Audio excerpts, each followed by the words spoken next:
High friends, welcome to my blog. तर आता मी निघालो आहोत श्रीनगरवरून सोनमर्गला जायला.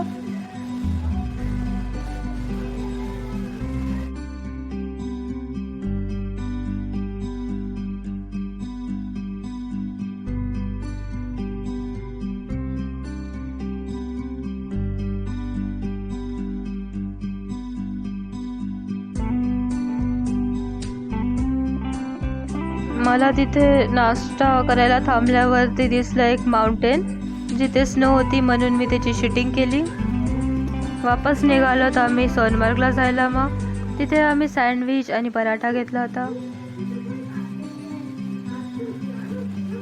इथून 47 किलोमीटर्स आहे सोनमर्ग.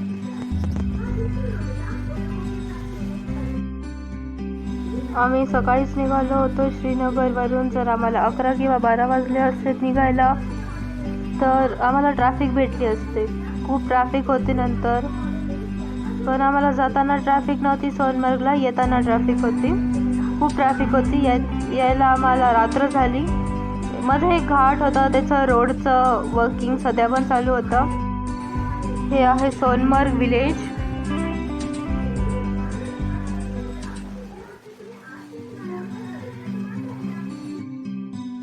तिथे उतरल्यावरती तुम्हाला हॉर्सची खूप रेट सांगा, जसं की 4000 rupees, 3000 rupees per horse.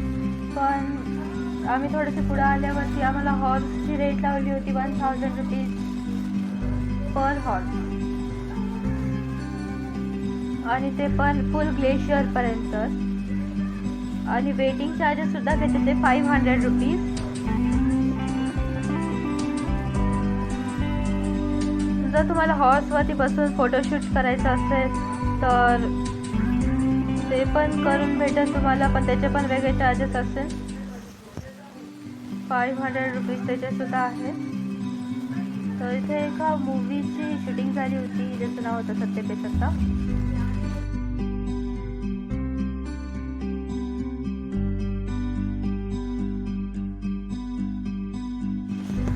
Glacier point पार्किंगपासून 7.4 kilometre आहे.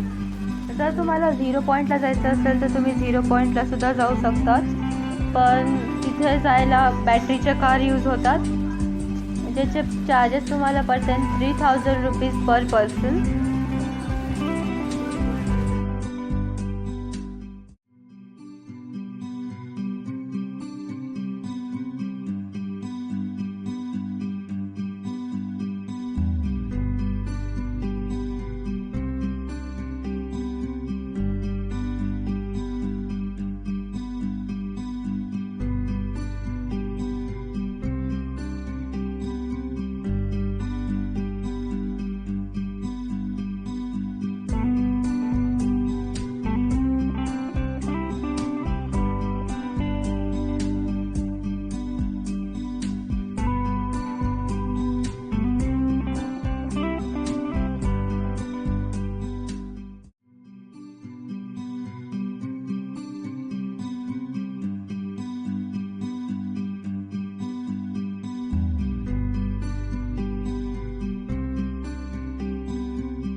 ही आहे मी, मागे आहे पप्पा, पप्पाच्या मागे आहे मम्मी.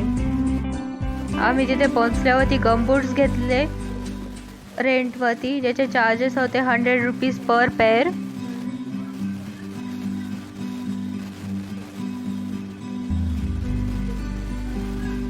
आम्ही तिथली फेमस ॲक्टिव्हिटी केली. पर पर्सनची जे रेट आहे ते आहे 2000 रुपीज. 2 तास तिथे थांबल्यावरती आम्ही वापस जायला निघालो.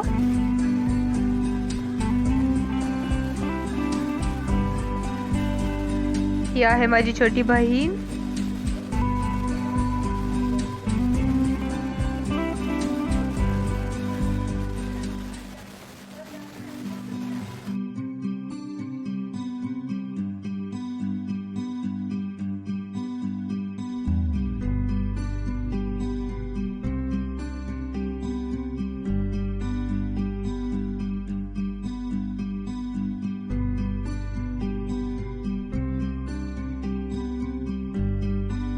तर तुम्हाला हा व्हिडिओ कसा वाटला मला कमेंट करून नक्की सांगा. जर आवडला असेल तर लाईक शेअर सबस्क्राईब नक्की करा. Thanks for watching this video. Bye.